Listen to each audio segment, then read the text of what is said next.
Teresa, I hope that you are doing well. It's great to see you again. Last year in November, you were elected the European Fleet and Mobility Manager of the Year. Once again, congratulations with that victory.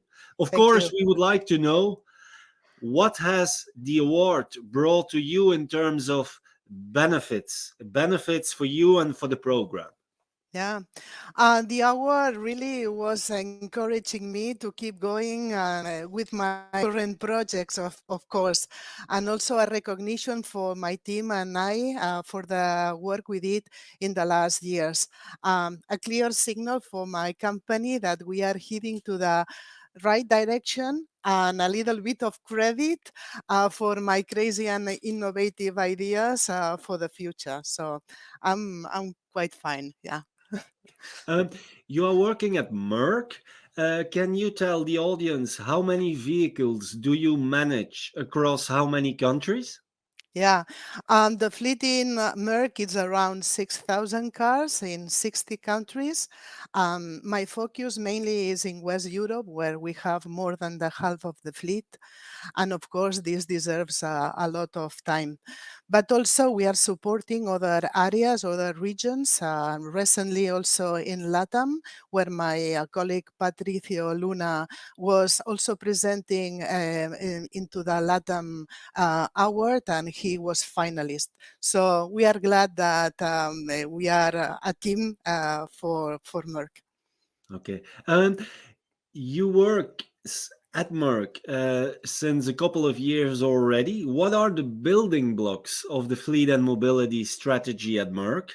Yeah, I am trying to manage the fleet in a centralized way, right?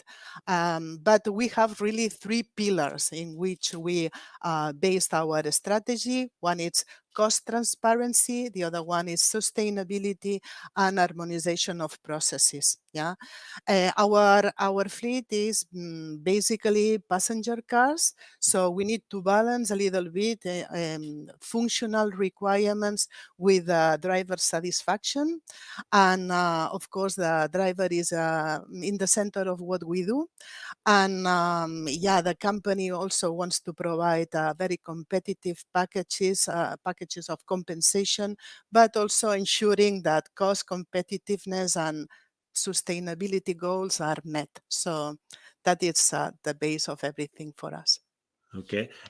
It's true that when you won the award, the jury was impressed with your program and the way that you balanced all the different key pillars that are Mhm. necessary in a good program, like cost efficiency, sustainability, an eye for innovation, also in Yeah. mobility.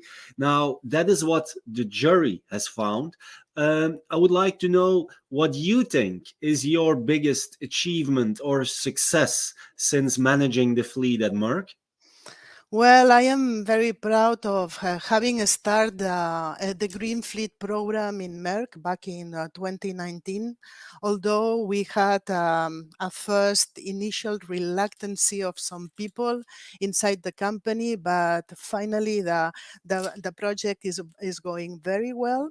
We are seeing the first results. 44% of our fleet in West Europe is somehow electrified, 67 in Germany.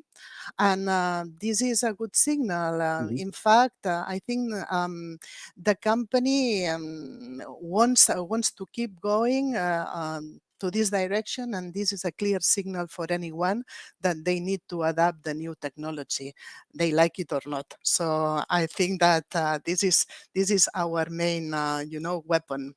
Yes. Mhm. Okay. Of course, next to fleet, there is also mobility. You were elected European Fleet and Mobility Manager of the Year. I would Yeah. like to know, how do you perceive new alternative mobility for your company and your employees?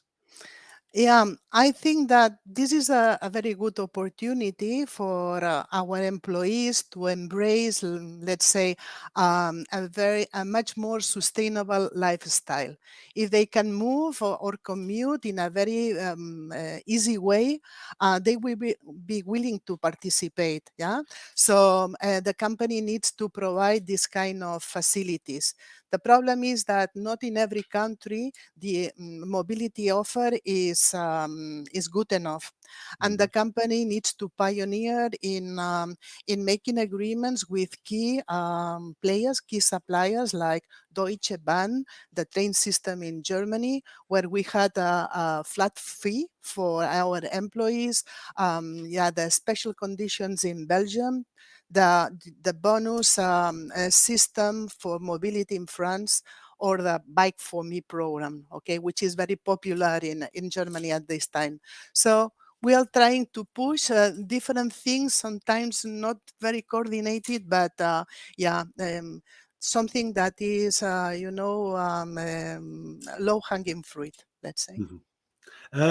Then talking about the suppliers that you are working with and the suppliers that you are not working with, what would be your recommendation, your advice to the suppliers in the industry to make your life as a fleet manager of a multinational company even easier than it is today? Yeah, we need to be thinking on the future, and also, of course, the suppliers need to bring to the market different creative products that will be easy to implement, because sometimes these products are quite complex in terms of tax and other things, and they need to cope with the ambition of the new generations that value different things. And these new products can be also an alternative of the classical leasing car program, right? Mhm. So I think I encourage them to work into this direction. Yes. Okay. Finally, what's next for you and the Merck fleet program? What's next on your agenda?